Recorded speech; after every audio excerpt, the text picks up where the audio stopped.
All right, welcome back to another episode of Realty Resilience. I'm the host of the podcast and founder of Nations Network. My name is Dave Nations, and I've got our team's director of operations, Jeremy Beatty.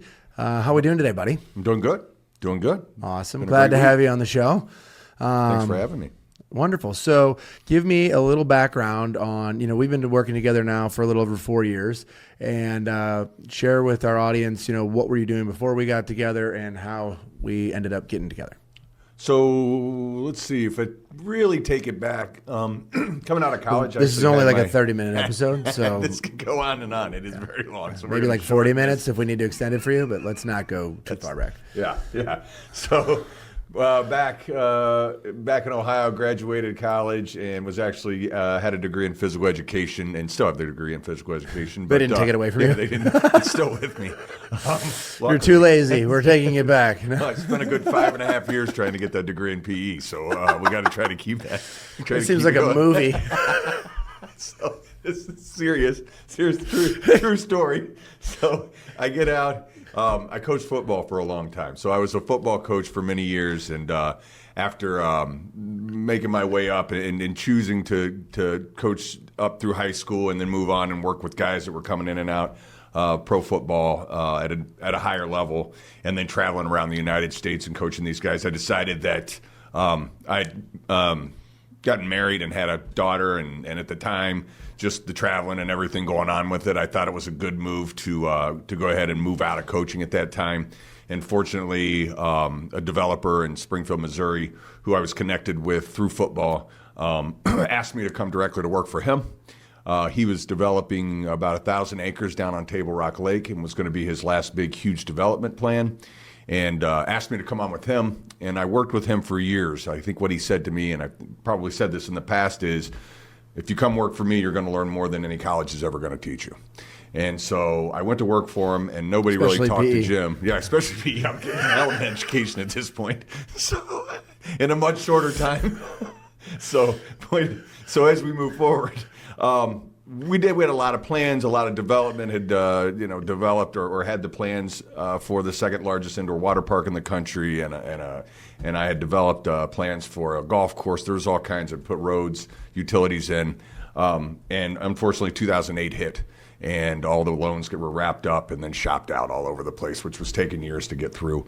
I was fortunate enough to have another lady that was in Springfield, Missouri, that owned 4 businesses, asked me to come and help develop her businesses as well.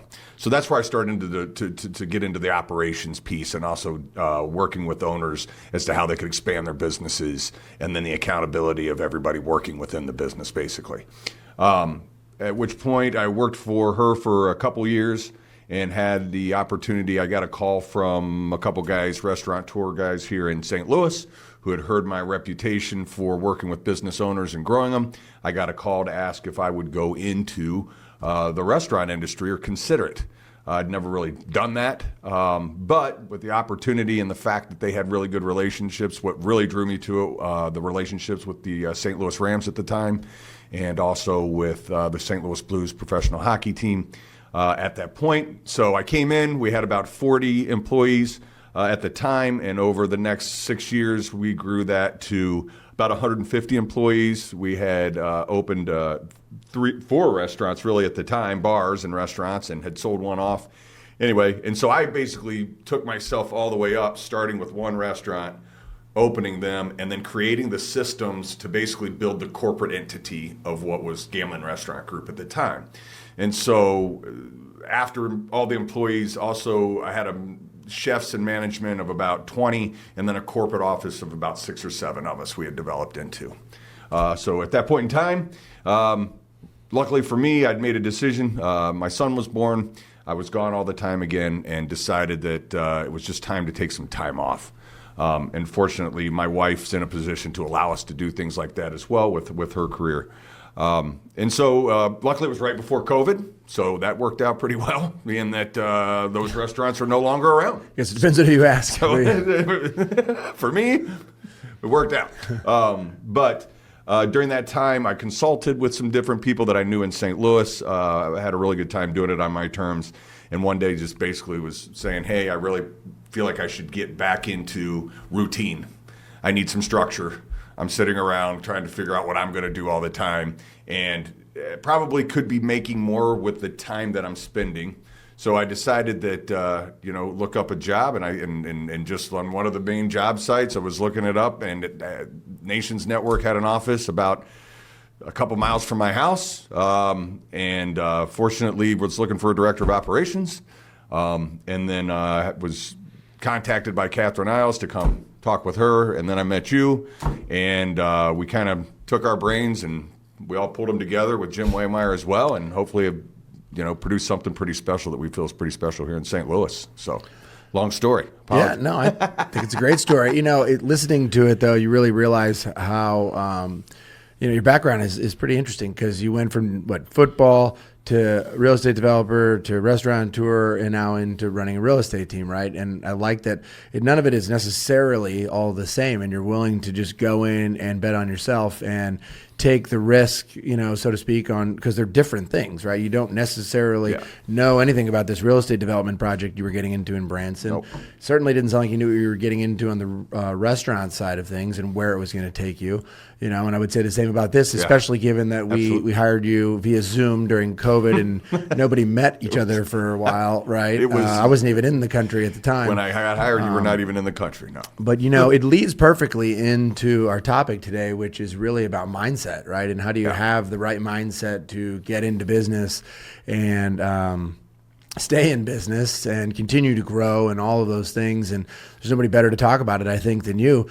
Share with us, kind of what's your feeling around that? How do you keep the right mindset? How do you make these decisions that you're making to then lead you to where you've gotten to today? And it sounds like, over the time you've learned a ton and grown a ton and have been really successful doing it.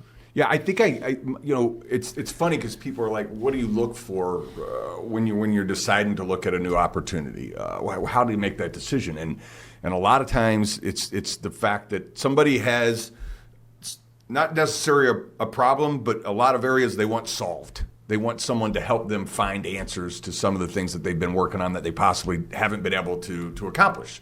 I love it's like football. I'm gonna line up against somebody, or our team's gonna line up against somebody. I have a little bit of background on them, but I'm strategizing the entire time before and during the game as to what the next move's gonna be. A lot of times, so when I go into a business, I've kind of got to take what they give me and then start thinking in ways maybe they haven't thought before, and then try to find the things that work. And then I think the interesting thing is that it's not the same for everybody. What this business owner's thinking in one way may be completely different than what another business owner's thinking. Their minds aren't the same. They've run different businesses. They're all in different industries. So they think differently, but they still own and they're responsible for a lot. And you're talking about like the real estate developer versus the entrepreneur or the restaurateur, right? I mean, when I worked for Juliet had a massage school was one of the things that we had. I helped her develop a spot. Drury University was looking to grow onto Commercial Street in Springfield, Missouri. I worked with them to bring them on. Well, she was looking to take care of a piece of property that she had that she hadn't been able to do anything with. I was able to get involved, get on a committee with Drury University, and then have them come in, put all the improvements into it, and then lease it on a 5 to 10 year lease. Okay. So like suddenly she's got a property that's worth $300,000 now that she didn't put any money into, and then she's also got rent guaranteed for the next couple of years. So by solving that problem, it put a lot of income back into her pocket for things, and it was just different ways that I thought about going about doing that. I also think that if you talk to a lot of business owners, and not you, and I will say this, I think you stand out differently as far as the people that I've worked with as a business owner, because when I met you, you are already very organized. You have structure around your life. I can look at your calendar. I still can look at your calendar all the time and get a feel of what's going on during your week, right? So that's a little bit different. Everybody at Nations Network, when I came in, had some type of structure around the company, which is why it had been going on for years and successful, where a lot of people are like, hey, I just need to do this. A lot of owners, I've got a lot of ideas, but I don't have the structure to really always oversee what's going on operationally, because I don't think like that. I think about the big picture. So I need somebody that I can trust to do the operations, and then just tell me what the hell's going on. So let's take it down to the agent level, right? I'm an agent that's done 10, 20 deals, maybe 50 deals, or an agent that's got a small team, somewhere in there, right? So what does that look like for them, right? What you're talking about and this mindset and the way they should be thinking about this or running this, or the structure, this, what is it that they should be doing? Because I think we see agents running all over the place doing whatever they have to do to get paid, right? And there isn't a lot of structure because I don't have time to put the structure in place because I just need to go find the business. And when I find the business, then I need to go get it under contract and sell and close and get paid. And I don't really care, but it's a hot mess. And that's just the way it is all the time, And I think that it goes back to, like you're saying, what are the systems and structure around what you're trying to do? So if I'm coming into real estate, two things. A lot of agents come in, right? And the reason that they leave is because, or they leave their other job is because they're really successful, they're doing something, maybe they're bored at what they've started to do, whatever it is, I need a new change.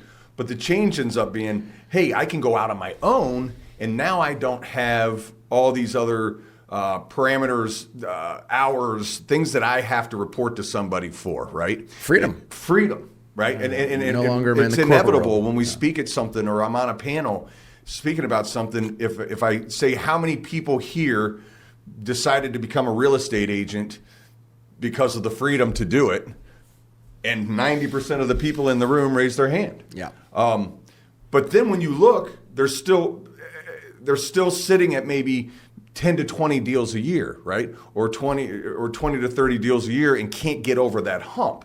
But when we start to talk to them, it's like, well, to clarify, 10 to 20 isn't necessarily bad. It's really about if they're trying to do more and they can't get over that hump. That's what's important, right? 10 to 20 deals year over year. You're doing a great job. Just want to make that known. Yeah. But this is more about like, I'm trying to do more. What do I need to do to change that to get past 20? Exactly. Right? Exactly. Okay. So then if you really start to talk to people, especially in the real estate industry, and they want the freedom and they have it, you kind of ask them what their hours are. Go up and ask a real estate agent, what are your business hours? 24/7, baby. Right? But within 24/7, it's what is your activity? Well, I'm waiting for my phone to ring because I know a lot of people, and at some point somebody's going to call me to do a deal, right? Yeah. And so inevitably you go on for a while, and that doesn't change, or it stays the same exactly what you're doing. And or you call your phone company to see if the phone still right. works. Maybe I forgot to pay the bill this month because the phone is not ringing. You don't even know, right? So what I always say is, why you ask a lot of real estate agents, why did you do this? Because I knew, a lot of real estate agents believe that they're absolutely the best person to work for them. I'm going to go out on my own. I'm going to do this on my own, and I'll be successful because everybody I ever worked for, I was successful with. So everywhere I've worked, I've done great things. I should go on my own, and then I have unlimited income. I can work when I want to work. There are no sick days. Right? Vacation. I can take whatever I want, which is, how it's vacation like as a real estate agent, right? If there's no structure. Actually, people should take more vacations as realtors because that's when all the business shows up. Right, so, the moment you get into the airport, all of a sudden the phone starts ringing. Right. You should just actually move into the airport if your phone's not working. So that's what it all comes. Yeah. So, but what's the structure? So a lot of times if I'm asking or speaking to a real estate agent or we're coaching or we're doing whatever we do, I go in and say, well, why did you quit? Well, I wanted to do this on my own. Why? Because I thought that I was a great employee, and why wouldn't I just go out on my own? If I'm a great employee and I can have unlimited income and I'm really good at doing work, why wouldn't I just do it myself? But what they fail to realize when a lot of times when that decision's made is that perhaps you were so successful because of the structure of the company you worked for. Because you did have certain hours that you had to be there. You were mandated to have breaks and all the things that come with it, which really set you in. You have expectations and assignments that are due at certain times. So the structure hits because of the deadlines and the hours that keep you within that to keep you successful. Suddenly I'm on my own. Who's making the hours, right? No, nobody's making. So at some point in time, the mindset has to become, right? If you ask it, you basically decided that you were going to hire the best person you could possibly find to run your company, which is you. The agents decided that I'm the best. I am my best employee. Yeah. So why, so I hired myself.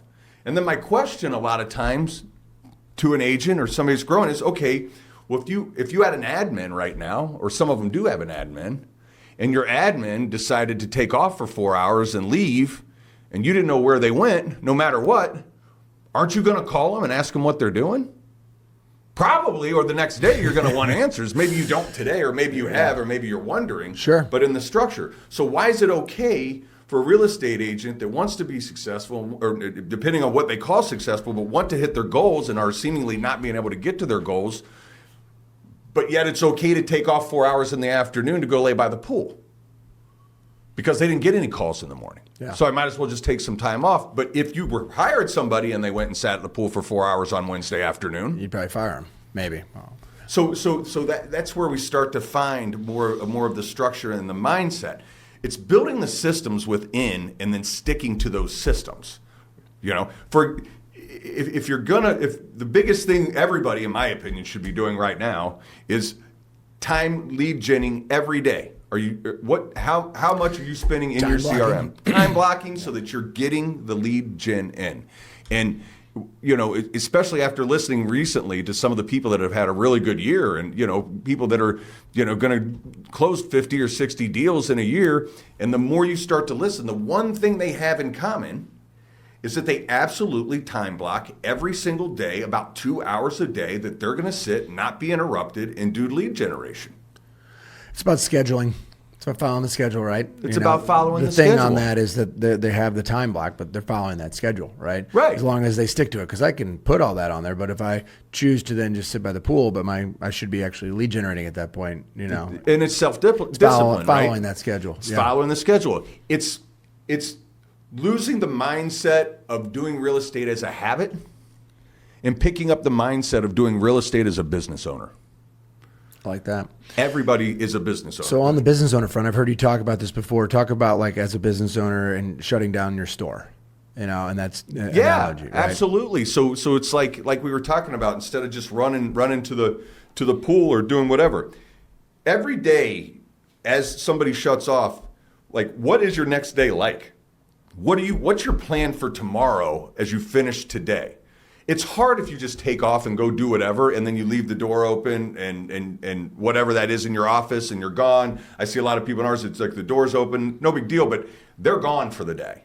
Well, what did they do to set up tomorrow, right? And it's like I said, like you've said before, I've sat there and while speaking and said, you know, if you owned a retail shop, at the end of the day, would you walk out of a clothing store, leave the door wide open, get in your car and drive home? All your stuff would be gone when you got back the next day. Everything would be gone, and your Maybe. business is gone Yeah. at some point, right? Yeah. So I know, especially in restaurants, we're going to be counting drawers. You're going to be cleaning everything up, and then you lock everything down. And then you know the next morning that everything is set up for whatever starts in the morning. That's already set up. And you got got to track your inventory. You got to know how much food you need to still get, or drinks, or whatever, right? You need to know all of that, right, in order to set up the next day to be successful. Absolutely. Right. So what does that look like for a realtor in your mind? So if I'm shutting down my day, you know, what does that look like for me? If I'm deciding, shutting it down and you getting should it ready, at some what does point in that look time, like? because I think that the shut off at the end of the day is so key sometimes, because then it allows you to live your life.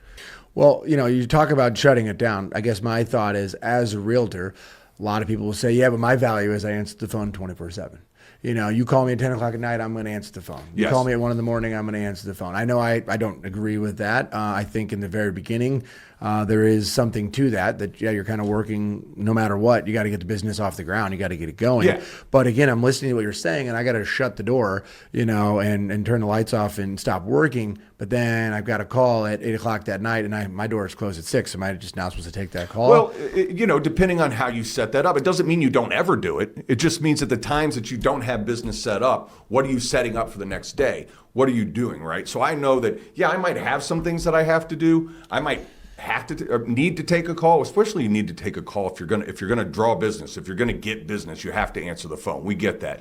But at some point in time, it comes back to the expectations of the clients that you're working with anyway, right? If I'm setting up those expectations, hey, I usually try to be done with my day or whatever that is by about 6 p.m. because I do have a family and there are a lot of activities that my children have right now. So it might be harder to get a hold of me during those times. But I surely will get back to you by 10 a.m. tomorrow if there's something you need or want. And we can take care of that. And that's the plan. It's shutting it down and saying, hey, I've done everything I can today, but tomorrow from 9 to 11, I'm going to lead gen.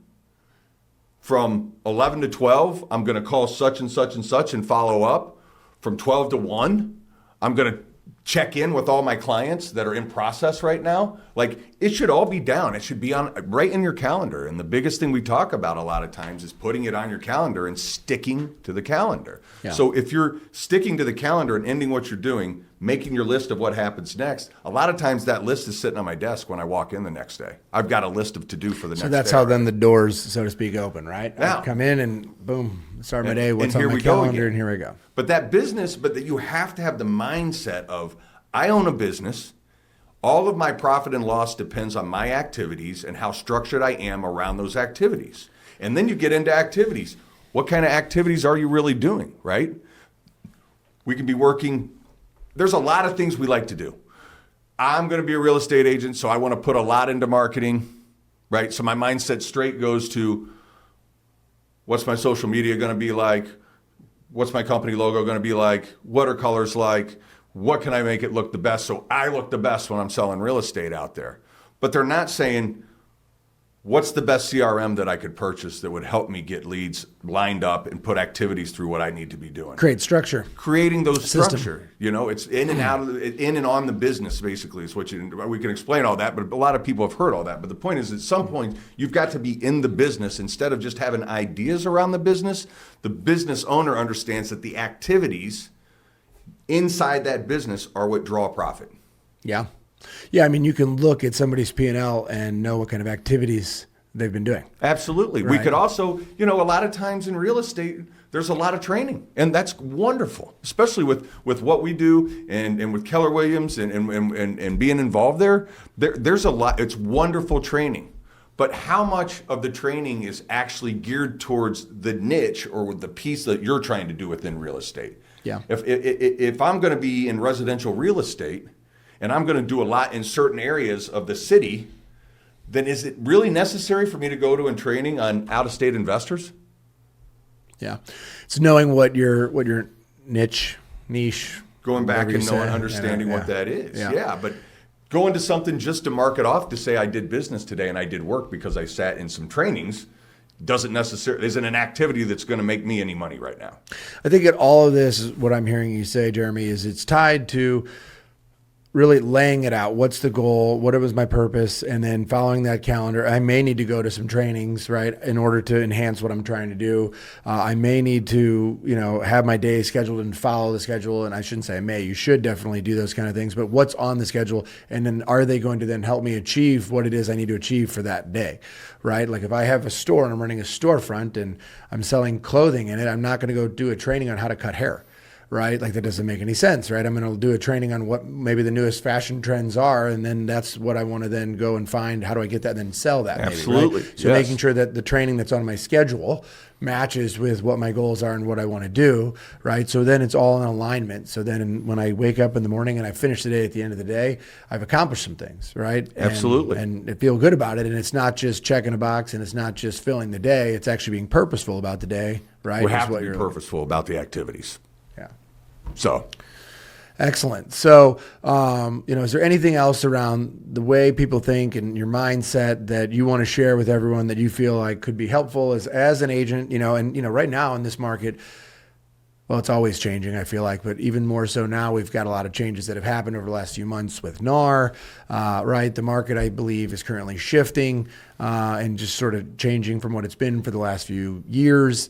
So you just have that. We're going into the winter, which can typically slow down, but how do I keep motivated and keep rolling and keep pushing through in order to be successful in this business, right? And not throw in the towel. I think you have to find what like you said, that niche, whatever that may be, that excites you the most. And then you have to be willing to double down on the activities that are going to get you results within that. And it's kind of like the restaurant business.